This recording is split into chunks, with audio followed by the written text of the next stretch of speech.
And Stu on the mic, broadcasting through the night, talking F1, getting every fact kind of right. From the grid to the finish, they're all in. Top Step Podcast, let the race begin.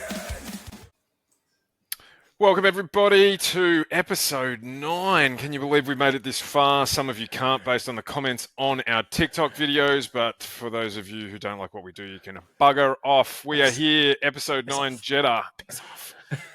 After Jeddah and after the Easter long weekend, I hope you had plenty of chocolate and just a little bit of beer for your weekend. G'day, mate. How are you? Good. How are you? Very, very refreshed. After a long weekend of sport, followed by more sport, followed by a little bit of campfire talk, followed by more sport. Yes, yeah, just a little bit of campfire talk and a tiny wee bit of beer. Just a little bit. Yep, Just a little bit. So what a weekend for motorsport lovers. Of course, there was heaps of motorsport on over the weekend. But we are here to talk about just one variant of that, which is the Formula One. Formula Jeddah, mate. What we'll kick straight off. We won't even do a rundown of the show tonight. I know you all know what we're going to talk about. It'll be it'll be clip. If you haven't seen, Reese went viral over the weekend. Yeah, absolutely. I think 12,000 views on his opinion on Oscar Piastri, which I noticed continues the trend. We're the Simpsons of the Formula One world because we keep saying everything that's important before it actually happens. Your description of Lando Norris has been rolled out across basically every media outlet across the globe in their own version of it, piss poor version of it, but a version nonetheless of it, about how casual Oscar is in comparison to everybody else and why that's going to help him win the world championship. And even Max Verstappen, after the race, was busy quoting you about it. So, well, that's because they listen in. I got a message and stuff, so they just listen in and we better get the things started off correctly. Oh wow, that was a fair bit of spray from yours there. Did you shake that up before the thing? Did you? My screen didn't need to be cleaned, but now it does. And on that note, let's get into it. Qualifying, obviously one big incident to talk about in terms of qualifying. What did you make of it? Cracked under pressure. That's all I can think, and I know that it was an incident, and I know it can happen to the best of the best. It happened to Max when he was really, really putting it, finding the limit and things like that. But I can't see Lando doing things like that and my brain not go to cracking under pressure. I just can't. It's a mistake that plenty have made. I say plenty. I mean, we've only been there 4 times. Yeah. But it's a mistake that plenty have made, and it's easy enough to do. I think I'm going to give everyone, before we get too much further into it, I'm going to give everyone a pass. Obviously, freaking hot, really, really hard conditions for them to race under, even with the new cool suits. And it is a different time of year as well. So it is hotter at this race because it is raced differently. I think it was 4 or 5 weeks difference. So it is hotter this part of the year there than there usually is. Right. Okay, that I didn't know that, but obviously with the new cool suits in play as well, that helps. So just bringing up the standings out of qualifying as well, so we can be a little bit more informed. One thing that I took note of across all of the qualifying times, as you all know, I take a keen interest in Jack Doohan, was just the relative times between Q1, Q2, and Q3. Of what got you in and what you got done. So the thing that I look at first and foremost with all of this is how Pierre performed in comparison to Jack, given that was the yardstick that the Don gave him before he ruled on whether or not he'd stay in the team. And you look at it doing 28.739 in Q3, and Pierre did a 28.367 in Q1, and then Pierre did that in Q3. So it just shows you the track didn't really get much quicker across the session. So having the ability to maybe get a little bit of draft assistance, which I know some of them did, really, really impacted the qualifying results. But Lance Stroll, your mate, setting a record finally at a Grand Prix where he finally clinches a record.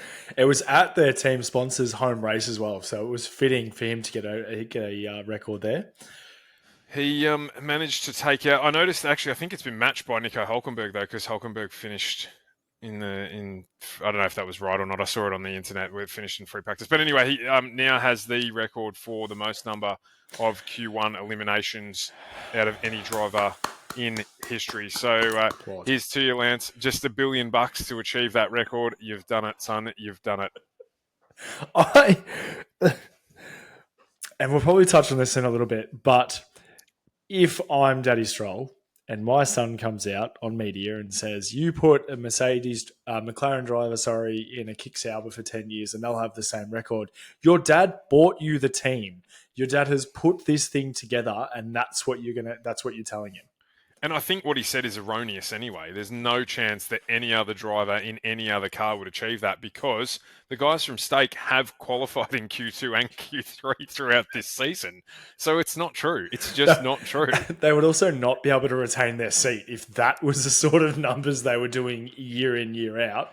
If they were constantly getting Q1 exits, they wouldn't have a contract anymore. No, exactly right. So you had Stroll doing Hulkenberg, Ocon, and Bortoletto, who we will also touch on a bit later in the bottom. Ocon really not delivering in the Haas. No, and we said this, like, look at Bierman, like, as a rookie, and, the whole team of Haas said, do you think Ocon's the right driver for us? And I mean, with their budget and with the available drivers, he was probably a good choice, but unless he gets lucky, I don't see the consistency and the pace there for him. And we can't really say it's the car because Bierman's continuously outdriving him, and Bierman's got the same amount of. He's got one more race in him than he does because Bierman did sit in the car last year, I think for. Magnussen. He substituted Magnussen because he was crook. No, because he had the driver penalty. That's it. Penalty points. So he had one more race, but in last year's car. So we can't really use anything like that as an excuse. It's just not working. He's just not working. Nope. So we go back to the Drive to Survive where that mechanic in the garage looked absolutely devastated. Absolutely just shattered. And then questioned the team's decision. And at the moment, I think he's probably got a couple of notches on the board. But Q2, Ollie getting in there along with Hadjar, and Liam as the rookies, we'll call them rookies involved in Q2 elimination. You forgot the biggest rookie there was Fernando Alonso. Of course, making it. Was that the first time he's made it out of Q3? No, that was last race. So, so into Q2 again, out qualifying Lance again. So, Liam Lawson, some improvement. I mean, look, Hadjar had a better race overall. Again, we'll get to that. But Lawson, some improvement. I think, obviously, the Red Bull, or the Racing Bull, I should say, suiting him more. No real surprise there. But again, we spoke about it last show, just that gradual improvement. He didn't miss out on Q3 by all that much. It was really, really tight anyway. And I think it's confidence for him. I really do. I can't see that time in Red Bull being a help in any way, shape, or form in terms of experience, confidence. Confidence in the car and his own ability and everything like that. So seeing him up in Q2 is a good sign that maybe the Red Bull car didn't wreck him as a driver. Yeah, absolutely. And then Alexander Albon finishing just outside, this time rightly outside the top 10 in Q2. And that brings us to Q1. Of course, if you don't know the results, look away now. Oh my God, Max Verstappen taking out pole. But no, Max Verstappen taking out pole. This was one of the most exciting top 10s that I think we've seen this season, but we've certainly seen in a while. Outside of the obvious event, which is Lando Norris binning it in the wall, which we've touched on. This whole season so far, we're only 5 races into it. We've had, I think, 1/1000th, 2 1,000ths, 3 1,000ths. So close. It's so tight. And there was a little bit of draft given to Max by Yuki, which they pointed out makes the difference because it was something like a 100th that it gave him in terms of difference on the lap. And he didn't have that before or last season. So Yeah. a big difference and enough for him to secure pole ahead of Oscar, who drove a fantastic lap as well. Oh, absolutely. And seeing Yuki up there in Q3 was really good and a really we didn't really say too much. I sort of said that we'll wait and see what he comes out and does. And it's surprising a little bit to see him up there, obviously in qualifying, but we'll touch on the race in a little bit. Yeah, absolutely. So Charles Leclerc, not probably unexpected. Kimi Antonelli, again, still so strong. He's doing a fantastic job. Saints as well. First time he's out-qualified Albon this season. And we did say he was starting to work his way into that car. And he said himself, and I just feel like we're just quoting ourselves at this stage, but we did say it takes a few races to get in, and we reckoned that this race it would probably be the one that would start to see some improvement through. So absolutely.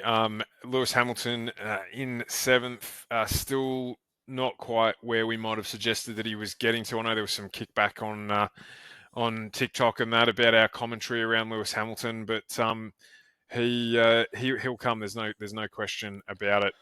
Making his way there, as you said, Yuki in eighth, Pierre Gasly in ninth, and then Lando Norris finishing out the top 10. Of course, Lando driving the slower McLaren of the two, the one that isn't as quick as the Red Bull. So he finished in P10. And that gets us to the end of qualifying, and it was a mouth-watering proposition, I think, going into the race, having Lando in 10th, because there was no chance, we all knew there was no chance that he was going to stay in P10, obviously being in the fastest car on the grid, or brand, I should say, fastest brand on the grid. The race. Which bit of the race would you like to focus on first? Because we haven't had a lot of race to talk about over the last couple of races because it's been pretty much laid down misère. Because alarm bells are going for my head, in my head, I just need to say that we were talking about which car gets the upgrades and everything like that. Did Oscar's car get the upgrades and we don't know about it? Because Lando is salty for whatever reason at everyone else but himself. Well, it's because they've given him a car that's different to the other cars that he's had to drive. Now, if you roll that back a little bit, 2 years ago, he had a car that was almost undrivable. It was the most uncompetitive car that McLaren's ever produced. I mean, they could always go back to that. So, look, and I get what he's saying. And to be fair to him, I get what he's saying. Maybe it's not so much that the car's changed, but just what he's having to try and get out of the car to be quick enough. Yep. Yeah, you touched on it. It's the pressure. So the pressure of having to drive better because of the competition this year and the changes to the car combined mean that he's having to try and do things he hasn't done before. And you could say, you are right. You could say the same. I think Lewis has come out and said the same thing. Like he's driving a completely different car. Like the Mercedes didn't use engine braking, which I was really taken back by, saying that the Ferrari uses a whole lot more engine braking, uses engine braking to turn and things like that. So it's not so much the talent or the skill, I guess. It's using the tools that you're not used to using and then having someone like Oscar who doesn't know any different in terms of the tractor that they had 3 seasons ago. Yep. So. Yeah, absolutely. So, I get what he's saying, but obviously the start of the race was always going to be interesting with what was potentially going to happen. Some unseen or unforeseen things that probably take away somewhat from some people's efforts, shall we say? Yep. But let's bring these results up on the screen, and then we'll go into the detail of the race. We'll get Reese's rankings and things like that as well. But let's just have a quick look at the rundown here. We'll start bottom up. Pierre Gasly, obviously DNF, Yuki Tsunoda DNF, the only 2 cars out of the race. Bortoletto lucky to survive a lap down, doing a lap down. Stroll Lance, well done. Stroll a lap down, and Nico Hulkenberg a lap down as well. So not a lot of change in the bottom part of the field, other than obviously the 2 outs. Haas, a weekend to forget. Yeah, absolutely. Disappointing to see Bierman not capitalize a little bit more on that, but I guess like the field was so quick and there was so many different contenders in that sort of pace. So a very competitive at every section. We saw a good battle for 8th, 9th, and 10th. We saw battling down, 13th, 14th, 15th, and then we had mid-pack, high, like everyone battling. So everyone sort of found someone else in a similar sort of speed and similar sort of pace. So I guess we're going to get more of those battles and more of those disappointments from some drivers because they're not getting that nice run, I guess. Let's just very, very quickly touch on the fact as well that had the FIA had their way and introduced points further down the field, what difference would that have made to the battle that we saw from 10th through 15th anyway, when there were no points available? Like, it literally has made no difference at all to the quality of the racing right throughout because of what you just touched on, which is how competitive it is. Like, you can literally be 13th and finish 8th because of how close things are at the moment. So glad they didn't make that change. And the racing in that sort of 10th through 14th space was really, really good. But I think it makes them hungrier. I think 10th to 14th, like when you got 3 or 4 cars and you can see the car ahead that's 3 cars up that's in the points and you're 3 cars behind, it makes you hungrier. It doesn't go, I'm going to settle back here for 1 or 2 points. It's, no, I need to get my act together and get up there and attack. And then you get defensive driving, you get moves, you get risky moves that you wouldn't usually get because it's like make or break. It's like, cool, if I DNF here and crash out of the car, other than, repair bill, there's no better than me finishing at 12th. So go for it. Absolutely. So Liam finishing in 12th with Fernando 11th, his highest result so far this season.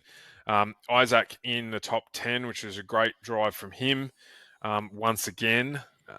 Fear the day that he gets into a more competitive car. He is proving to be just exactly what we expected he would be.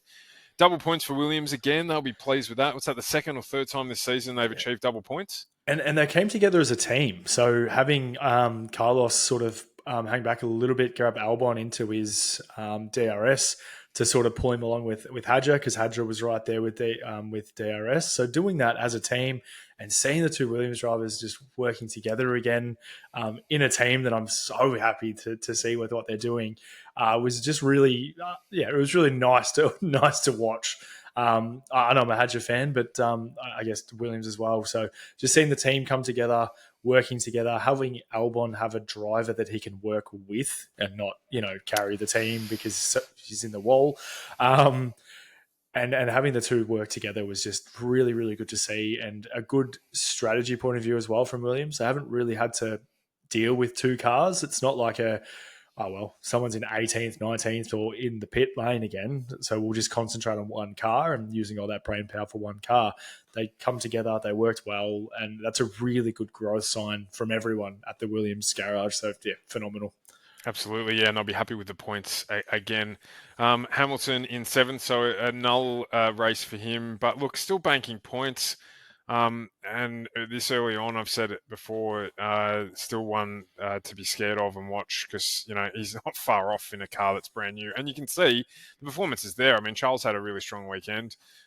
So they've just got to get that to click, and it's going to be such an entertaining second half to the season. And we're not even there. We're not even halfway there. It absolutely will be. And I touched on this just before, but Lewis has said this car that he's driving, it's not only that it's a new team, and we've said to it before, like the new mechanics and new people and the new gearing and how that all sort of meshes together. But the way the car drives is actually completely different than the Mercedes as well, which I knew that cars difference, but not to the extent that Hamilton sort of come out and said, and the way it accelerates, the way it brakes, what he has to do to corner and what he has to do to get sort of more time out of it is changing the way that he drives. So originally, first couple of races coming out and saying, look, I've got to keep pushing, the car's going to come to me. And now he's sort of said, well, maybe the car's not going to come to me because I'm not my style of driving isn't adaptable to the way the car is to get it quicker. So hoping him working that out and again, it's going to be like a light bulb. It's just going to snap. It's going to work. And he's not Lewis Hamilton because he lucked into anything. He's 7-time world champion Lewis Hamilton. So he'll do what he can do. Same thing happened when he switched from McLaren to Mercedes. Speaking of which, George Russell, Kimi Antonelli, again, another strong weekend. Bodes well for them for the team's championship. Kimi, strength to strength. George, not quite as strong a weekend as he has had, but still, I think it's I'm making numbers up here, but it's something like, I think I saw the 10th or 12th race in a row that he's finished in the top 5. Doesn't surprise me. It's not. It certainly isn't luck as we joke about. He's just couldn't probably quite get it right in qualifying, and obviously with Lando coming through the pack, was struggling, and the Mercedes with the gaps they had, probably just not quite on the pace. Clearly, that third team at the moment, or sorry, fourth team, but yeah, not quite there. Lando, all jokes aside, a great drive from 10th him. and 4th. That's Yeah, fantastic. Ran the hard tyre long, and got the advantage for that. Again, I know he's not happy, but from the outside in, looked like a great drive. Recovered from a weekend where, again, in the past, you spoke about maybe at qualifying, maybe the pressure getting to him. It didn't. He had a ripper start. Drove well all race. The team had a good strategy for him, and he got fourth and got 12 points out of what could have been nothing if he had have imploded like he has done in the past. So a solid drive from him. And in his and Charles Leclerc's drive, it really, really highlights the importance of clean air with the current cars, because them out on on hard tires, 30 odd laps, and still doing within a second of the lap time on fresh mediums and fresh hards, like to do that sort of lap time when they're out in fresh air and clean air, really just it focuses that importance on qualifying first and running away with the race with the current designs.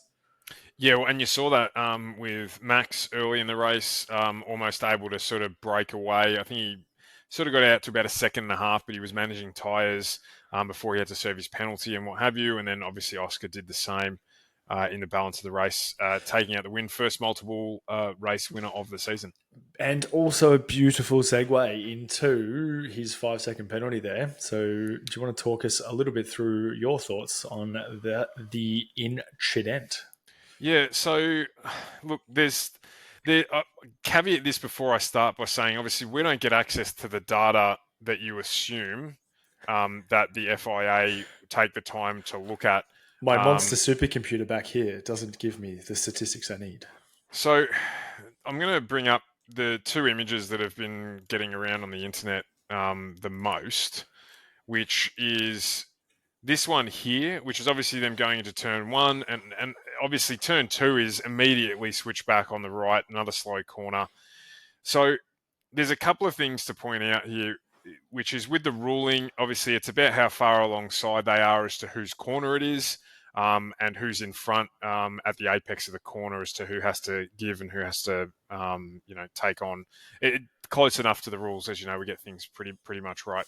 But that's essentially how the rule works. The person that's in the lead at the apex, it's their corner, so they get precedence in terms of being in front and giving room on the track and stuff like that. Where it gets interesting is if you have a look at this aerial view, you can see, and you can see on board as well, that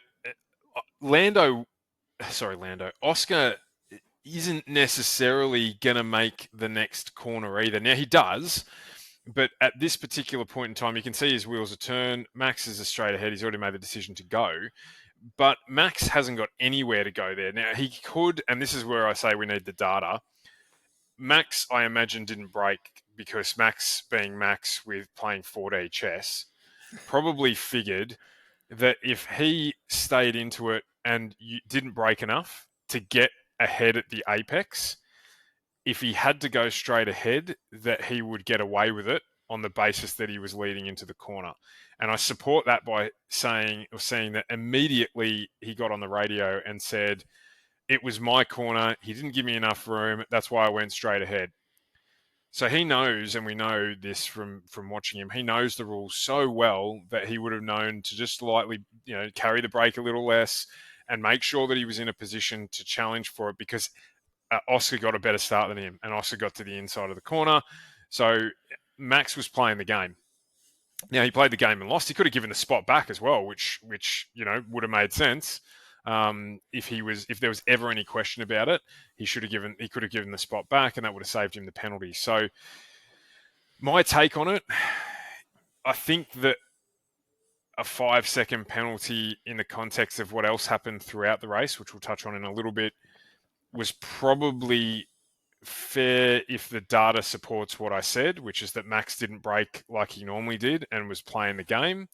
If the data was showing anything other than that, then I think it probably should have been play on, is my take on it. Yeah, I do agree. I think there needs to be a little bit of consistency from the FIA, if anything, and that's what makes it so hard to know. Like if that was George and Oscar, would George have got the same penalty as Max? And that's always where my head goes to. If that was anyone else with anyone else, would they have gotten the penalty? And the consistencies of the penalties. So we saw this last year. We saw it with the Max Lando battle, and whether or not that's where they've sort of got the precedence from this year, just setting a message going, look, you can't do that anymore. You can't pretend to be forced off the track and then sort of come out. Whether or not that's what they're doing, and they know that doing it to Max is probably the right person, I guess, to do that with what we're going to see. But I don't think it's going to change anything. And Max being Max still pulled out and obviously didn't get the win. But you do also wonder whether or not if they had have just swapped positions, if he was right there on Oscar, then he probably would have got the DRS quite quickly anyway, and whether or not he could have done that. And yeah, there's just so much more from that. And again, it just comes down to consistency. I would like to see if this happens again, the same person get the same penalty, but whether or not 5 seconds is harsh enough, depending on the data, that's where my sort of stance is. Whether or not there should have been a penalty, and if there was a penalty, is 5 seconds enough? And I mean, obviously, Red Bull, you would suggest know what they're doing. But why, as soon as the FIA were investigating it, why didn't they just redress it? Because I think as soon as you get to the stage where the FIA are investigating it, you're running a losing battle. And they could have quite easily just said, Max, just redress it. We think we can do the undercut or overcut or whatever it is, and do it that way rather than lose the whole race by 2.5 seconds, where they could have just got it back and, as you said, use DRS or tried at least a pass. I mean, Max can race, so yeah. It also means that we would, avoid things like this, which is Christian Horner using his mobile phone sending pictures again. Is that in WhatsApp? Mate, that is risky business. We've been down this avenue before of Horner sending pictures to people, and whilst the content might be different, I think it's a risky thing for them to be doing. I was very excited that he brought colour printouts, though. Colour printouts of the incident. So are they the same ones that Toto Wolff has printed out when?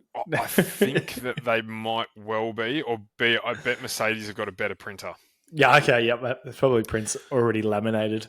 I think there might have been more zoom used in the image than there is in this particular one. So, look, I think silly from Red Bull is my summary of it. But they're going to do what they're going to do. So, I mean, it takes us into the next topic of conversation, which was maybe Red Bull aren't as far away from things as people were suggesting. Now, I did rant a little bit about this last pod, but the gap's not as big, I don't think, as people might think. It probably shows how track dependent it's going to be this season. Yeah, and track dependent race, like starting quali dependent, I guess, sorry, was where my head was going. I think qualifying is going to play a lot more important role than it may have had in previous seasons, where I understand Max was getting pole and winning, but he was also, starting from 15th or whatever it was and winning. So I think quali and the clean air, I'm just going to reiterate that again, is more the most important thing for race wins. So I think Max being out in front for as long as he was, managing his tyres, being able to pull away and slot back in ahead of George and things like that really, really helped his race. Whereas if he had have been stuck, I guess, behind anyone, whether or not he would have burned his tyres out quicker. Yeah, you're right. I mean, it stinks of a bit of Monaco for the season, but I mean, it just puts more pressure on it. Qualifying, as I said before, has been really, really exciting. It's made it much more exciting than it has been in the past. So, and the pressure there for the race. So, but yeah, I think Red Bull probably a little closer than everyone was thinking. But as you've just said, just not dominating like they were. So No. they've got to work hard for it. So things like, redressing a 5-second penalty where last year that was McLaren making sure they didn't make those mistakes, is now where Red Bull's at on that sort of way down. And I wonder if it's their redressing isn't in their vocabulary as such, because in past years it's like, well, Max is going to win by 30 seconds anyway. So a 5-second penalty doesn't matter. Just do what you need to do. Get on off the road. And that's where my head's at in terms of whether or not some of these penalties are actually a penalty. Like, while we're talking about this, because I don't want to run on about the penalties in that corner too much, Liam Lawson's 10-second penalty on the overtake on your man Doohan, he didn't run off the track as such. He kept with the track line, he kept with the flow, he pulled it back in and sort of tried to do the right thing. And you could see that he goes, okay, cool, I'm going to go. He braked a bit later, but then he got a 10-second penalty. And he didn't drive straight. He didn't just pull up and go straight, but a 10-second penalty, which is where I go to in terms of just whether or not the reason why it was a 5-second is because of the lap 1 incident and it was toe and toe sort of thing, or we just need some really, this is the penalty for doing this and that's it. Yeah, I mean, again, I think you've hit the nail absolutely on the head, which is last season we saw Max get 5-second penalties overtaken and just running down the street. He couldn't do that this time around. So, the inconsistency is concerning because it shouldn't be that difficult to be black and white about it. Almost as inconsistent as the F1 TV director showing us what's actually going on in the race. Crofty was saying, I think maybe 5 times, he just hinted at it. I'd really like to see this play back. I'd really like to see this play back. And I'm fairly sure it was the Oscar Verstappen. I'd really like to see this play back. And he didn't. They just didn't play it back. Unbelievable. So also, we haven't touched on the race start. Of course, Yuki Tsunoda and nobody's man, Pierre Gasly, coming together. This is a pretty clear-cut one for mine. I think it's difficult to see in these cars. There's no question about it. Yuki probably should have been aware that Pierre was there. Pierre not at fault for mine in this one. Yuki just made a mistake. Racing incident. I agree with you there. Also think that Yuki probably had a little bit more space to the left-hand side than he may have realised. Mm-hmm. And obviously, I'm not driving one of these F1 cars, so I don't know putting your foot on the accelerator, how much that pushes you out to the right-hand side, and if you can just turn left. But yeah, he's definitely had some more room on the left there, whether or not he had to brake more and turn in a little bit further to make that contact not happen. But I'm definitely not putting that one on Gasly, but I'm also just putting it down to a racing incident. I don't think there was anything malicious about it. Yeah, no stupidity in it. It was a racing incident. Speaking of stupidity, your favourite driver, or one of your favourite drivers, Fernando Alonso, nearly was the absolute victim of stupidity. If you want to run us through that little spectacular. Are you talking maybe talking about where his was? I can't even keep a straight face. I think Bortoleto didn't know he was there, but coming down. Obviously, Bortoleto moved back over under braking, and Fernando was right there. And for those listening at home, if you don't know, Fernando Alonso is actually Bortoleto's manager. So that would have been a very interesting flight home after they made contact. Massive move under braking. That could have been diabolical. Oh, I think if that was anyone else coming up behind him but Fernando, it would have been diabolical. But I think that man plays 4 moves ahead in his brain. So, cat-like reactions to get out of the way from that one. Yeah, absolutely. And just to get some wheel-on-wheel action, was pretty lucky not to end up with car into barrier action. So, yeah, but I mean, look. Other than that, it was a pretty non-eventful race No, in terms oh, of just pure racing. We did have Hamilton and Norris so I had some toing and very. froing for a few laps. I thought we had some very exciting race plays, and they were a couple of them were around Hamilton actually. Yeah, no, absolutely. So So, the cat and mouse, the Lando and Hamilton playing. That was humorous. speaking of humorous, one of my favourite parts during the race was when we ended up with Beaver had ham. As one of the breakdowns for where the drivers were at. That got me to chuckle, and I'm glad that someone spent time actually setting this up. This wasn't mine. I nabbed this one, but I did have a little giggle to myself reading down the timing boards to see Beaver had ham. I think there was also Beaver had ant. Or no, Ant had beaver. And had beaver. No, Yep. Ant had ham. It was Oh, Ant had ham and had ham. during the race. So plenty of food being eaten there. And I found this one as well Oh. for you, which we touched on at the top, which was Lance Stroll having his little sad moment about Q1 exits, and the Simpsons once again predicting everything, which is Norris, Hamilton, Norris, and then Lewis, which is Barney back in Mose. So, So I watched this and I saw it happen once, and I'm like, okay, cool. This is what's happened. Hamilton's gone past the detection zone. Then it's been overtaken by Norris, and he's had the DRS, and he's been able to get him back. Cool. But to see that happen again, and so much so that Hamilton almost brake checked Lando and took them both out, just to get that DRS zone active was. Yeah, I just can't believe it happened 3 times. it took Lando 3 laps to work it out, because the same thing has happened mirror But after mirror. You'd think there was Groundhog Day, but he didn't work it out. His mechanic told his engineer told him what was happening Just and wait. told him, yeah, he's like, all right, this is what's happening. Play the game. I'm like, okay, I understand you're under pressure and things like that, but you can see his wing open and fly past you. You probably can figure out what's going on. yeah, a very unusual piece of driving, but entertaining nonetheless, and shows the effectiveness of the DRS. Into driver of the day, they need to fix this system.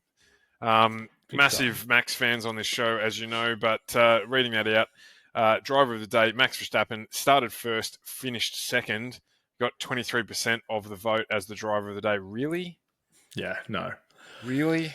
Now, my vote for driver of the day went to Oscar, and while we're talking about Hamilton before, my driver of the day vote went to Oscar for his huge overtake on Hamilton, which is his second overtake on Hamilton. That was awesome. It was around the outside through turn 22 into turn 23, a place where you saw Max try, a place you saw other cars try and get close, and they just couldn't. That was make or break for Oscar there. If he had got stuck behind Hamilton, he would not have gotten into the position that he did ahead of Max coming out of the pit lane. Yep. If Hamilton had held him up for another, like a lap, he would have been stuffed. Max would have been out. Max obviously didn't have the quickest pit stop either. I think it was a 3.4 second pit stop. Yeah, they've been off, haven't they? Big time. That's just saying it again from last week, but seeing that massive overtake from Oscar on Hamilton around turn 22 into turn 23, getting him ahead of Max out of this out of pit lane and doing all those things, just was a fantastic thing to watch. And a perfect segue into our next part of the show, which I've titled Reese Ranks 'em after last week, which is your driver rankings for the race meeting. So not in any particular order. We might start. We'll start at the bottom this time. We'll go with Stake F1. So the Hulk and Bortoletto. Yeah, I'm going to go like 4s for both of them. Yeah, I think that's fair. Yeah.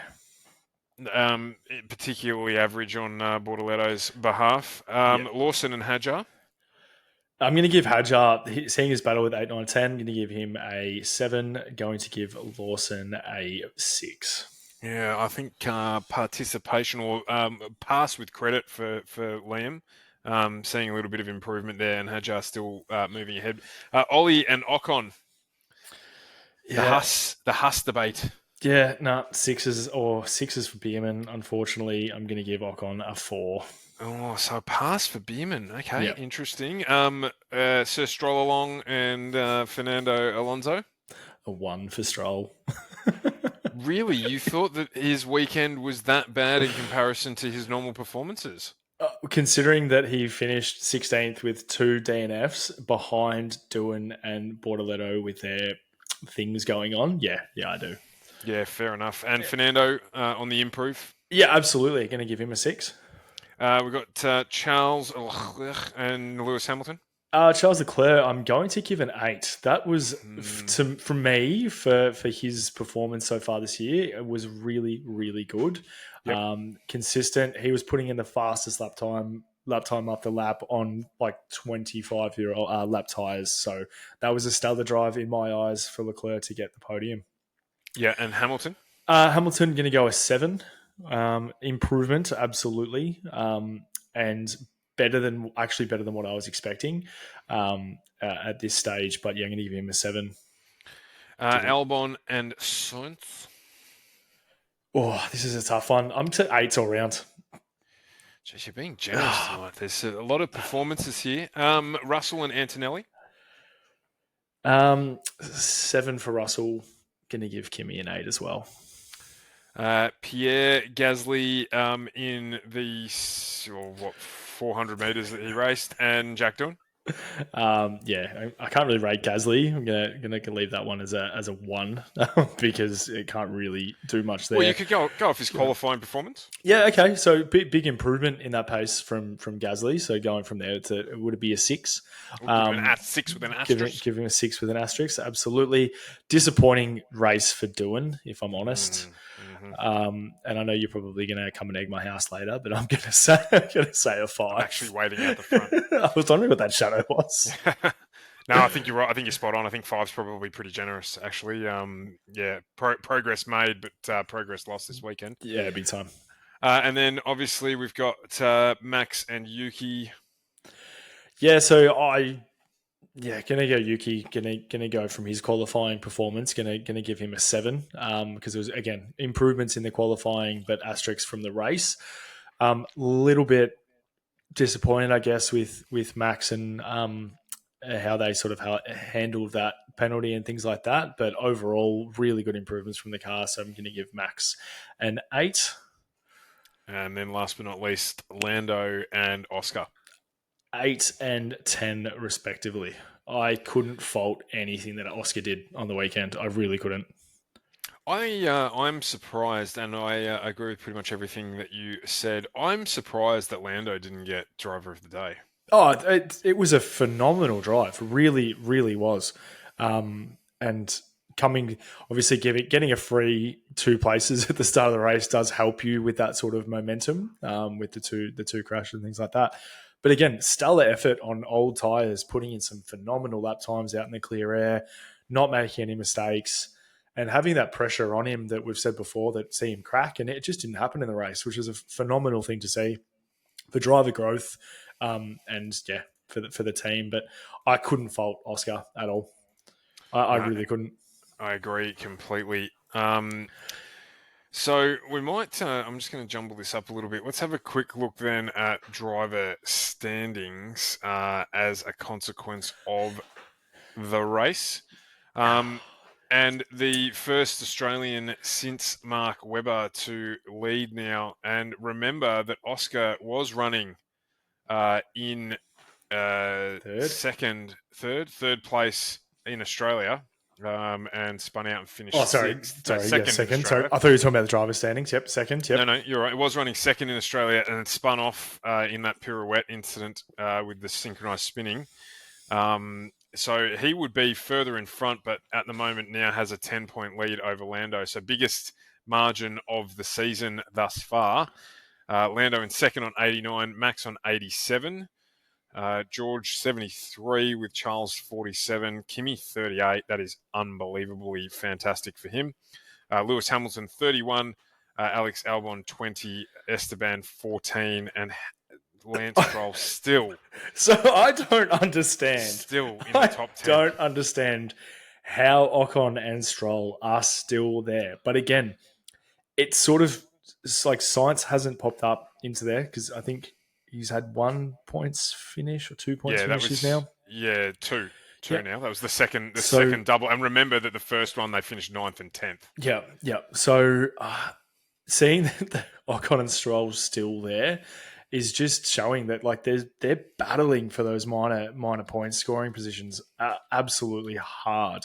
Watching 8, 9, and 10 battling lap for lap, they would have been racing as hard as they've ever raced. The three of them, and yeah, I'm really happy they didn't bring in that furthering point system down. Kimi Antonelli on track to beat Lewis Hamilton's record from 2007 debut season of 110 points.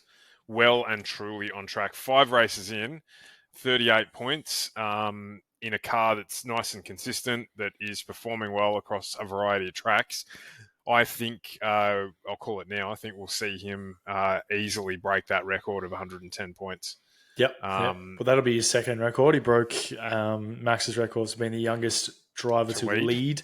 Yep. And yeah, beating Lewis Hamilton's record in a Mercedes will be a little bit bittersweet. It will be. Most certainly it will be. So, yeah, look, I think when we get to next round, Esteban and Lance will probably drop out of that because things are getting a little bit close behind that area of the points. Sorry about that. Just had to put that one back up on the screen. Team standings. They might as well write the check to McLaren now, I think. I don't think anyone's going to catch them at all. I don't think there's any chance of it. But as we had said before, pleasing that every team had scored points by round 4. I think we might need to switch our view here to have a look and a discussion around that coveted 5th place, that the team, the leader of the minnows. Now, we've got Williams, Haas, Aston Martin all in double digits, and then Racing Bulls 8, Alpine 6, and Kick Sauber 6. I just wanted to get your opinion on where you see this battle going. I think the top, we can probably agree, is going to be pretty much set as McLaren, Mercedes, Ferrari, Red Bull. There's a few McLaren, absolutely. I think we could leave McLaren at the top there regardless. But I see there being a battle for second. Yep. If Yuki keeps picking up the pace in the Red Bull, Hamilton keeps picking up the pace in the Ferrari, and Mercedes keep doing Mercedes things, I think we're going to see. And I mean, sorry, Mercedes doing Mercedes things in a good way, as in they're driving the car consistently. George has finished on the podium, just being there, driving consistently, doing what he can do, doing what he needs to do. So, I think if they continue doing what they're doing now in the growth trajectory that they're having, and Red Bull and Ferrari end up with 2 drivers scoring higher points, then I think they'll be a battle for second, I think. I can't see Red Bull competing with Mercedes or Ferrari in this. I cannot see them finishing anywhere but 4th, because you cannot achieve 1st or 2nd or even 3rd with one driver in a 2-horse race. And as good as Yuki has been as an improvement, he will not outscore. I can't see him outscoring Lewis Hamilton in the second half of the season, and I certainly can't see him outscoring the Mercedes drivers in the second half of the season. So, and that's what I mean by that. It all sort of stems on Yuki doing that, and if they do get a second car into the mix, then absolutely. Otherwise, he's in the single-digit points, the low single-digit points, and with the way Williams are coming as well, I just can't see it happening. So, but what I do want to hear from you is how you think the Williams-Haas battle is going to play out, because I think we've got a couple of divisions developing here, which is Williams and Haas for 5th, and then you've got Aston Martin somehow. But probably more Red Bull and Alpine, which I didn't think I was going to be saying, Racing Bulls, where you've got, Racing Bulls could have 2 drivers compete, but they've certainly got 1. And Alpine's probably in that same situation, as much as I say it through gritted teeth, where they've got, 1 driver who looks like he's going to be able to score points. So where is your mind at there at, the end of round 5? I think Haas and Aston Martin will drop off. Racing Bulls will come up. So I don't think Haas, unfortunately, as much as I love the Haas team, I don't think that they're going to have two drivers consistently scoring points. I think that one horse race is going to be a Beerman carried team. I think Aston Martin's dropping off now. I don't know if Aston Martin have just given up this year on the car. And if they have, surely they need to tell their drivers that this is what we're doing, because both of the drivers are complaining ferociously that the car is garbage. Fernando is sitting there in DRS getting pulled away from, and he's just confused. Obviously, there's no Newey magic. So if Newey's not touching, obviously not doing anything with the car this year, that's fine. If they're not bringing any upgrades to the car this year, that's fine. But tell your drivers. So putt around the track, do what you need to do. Next year will be a different year. So I think they'll drop down. And unfortunately, like you said, I think Alpine maybe be a one-horse race for points as well. As much as I love the Hulk, I can't see the kit car doing anything but, maybe taking over McLaren for cutting grass. So I think that Haas-Williams battle actually turned into a Williams Racing Bulls battle. Okay, interesting. It's definitely going to be close. And of course, Sauber planning for next season already. They're waiting for Audi to turn up. So no real surprise there that they're not going to be doing much. Which brings us to Mike Crack. I'm going to continue down the path of having a crack at some of these media outlets. Is this a small animal? Three-letter small animal this time? I saw this. No. The Australian. Piastri top of the world after taking down sulking Verstappen. Now, I don't know if they actually watched the race. I don't know if they actually watched after the race or even saw last season where all of the drivers have been threatened with gajillion-dollar fines if they say anything or swear or do anything other than say, the world is good, thanks for letting us race. But Max came out after the race and said that Piastri, everyone remember, this is his third season. He is cool, and I am paraphrasing, but he's cool, he's calm, he's collected, and he does exactly what he needs to do to win races. You cannot come out and say that he was sulking after the race, because he wasn't. I understand he looked like he was disappointed, and so he should be. He's competing at the top echelon of motorsport, and he's the defending world champion, and a decision went against him that he doesn't agree with. So, of course, he's going to be disappointed, but he didn't sulk. He didn't storm off on the press conference because Oscar won. No. So, I was going to say, unlike... Sort of joke sensationalist journalism really is getting annoying. And unlike some previous drivers, he didn't say anything about any of the drivers. His beef is with the FIA, and they're limiting speech and censoring speech. And it's not even what he says. He said into one of the press conferences, he's like, it's not even what I say. It's that my tone when I say something might be taken in the wrong way and used against me at a later time. So I think they must be forgetting what has happened and what has taken place in the last couple of years. What they're going to end up doing is he's just not, and I know he's already doing it partly, but he's just not going to say anything. Like, he will literally just sit there and go into the mic because it just gets misinterpreted. I haven't seen him come out and say anything that supportive and positive about another driver. Even down when he was talking about Lando, like, he's still positive about Lando, but not in that way. So it's such an endorsement from a 4-time world champion, whether you like him or not. What he said about Oscar just echoes, I think, what everybody already thinks, which is that he is, world driver, maybe multiple world championship winning material. And Max can see that. I mean, seeing class, whether you like Max or not, you can't dispute that he's a 4-time world champion unless you're Mercedes, in which case it's 3 times. But irrespective, I'm getting so sick and tired of seeing people just come out with crap to try and get likes and attention and all that sort of stuff because it just wrecks the sport.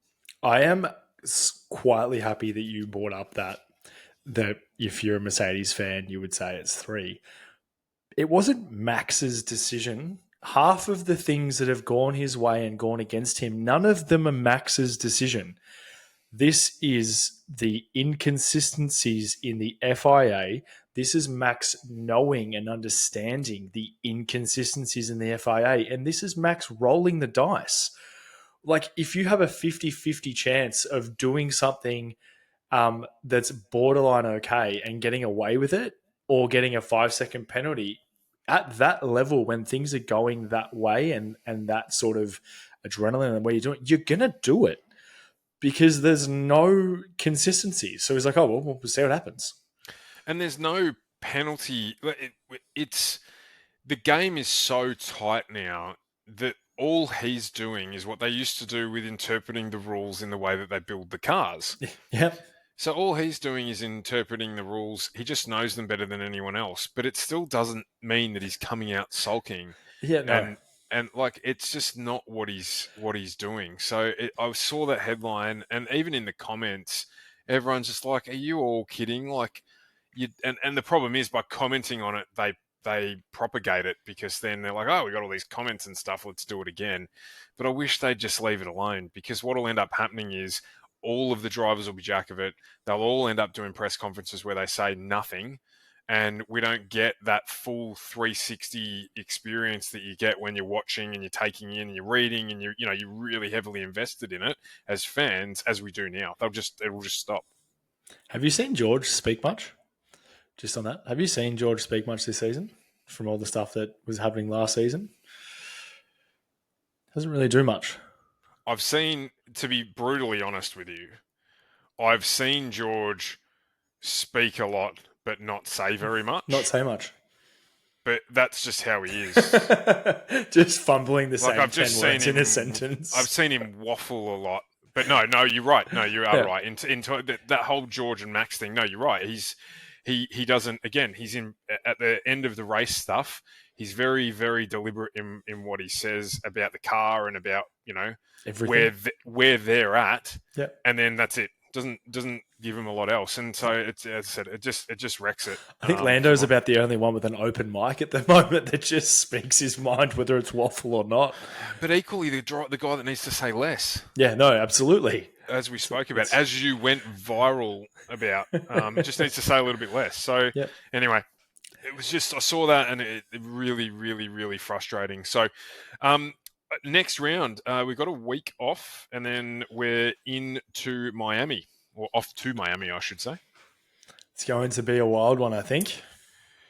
We won't do. I'm not sure if we're going to do a show next week. We'll touch on that. If we don't, we'll do a separate breakout for predictions. We won't do them tonight, but we are off to Miami. And looking forward to seeing. I mean, I keep saying I'm looking forward to seeing it. Absolutely, I am. Why wouldn't you be if you're a fan of Formula One at the moment? The sport is healthy, the competition is rife, and there is an Australian at the top of the pops. And Alan Jones, watch out, mate. You will no longer be the last Australian world champion of Formula One, which I guarantee you he would be absolutely thrilled about for Oscar and leading the way. So let's see what happens in Miami. I don't think there's anyone on the planet that wouldn't be happy with Oscar's performance and his driving and everything he's doing. He's really just, I could sit here and pump his tires all day. A question on notice for you, which we'll come to next episode. What, if he wins the world championship, what do you think he's going to do to celebrate? Question on notice. Okay.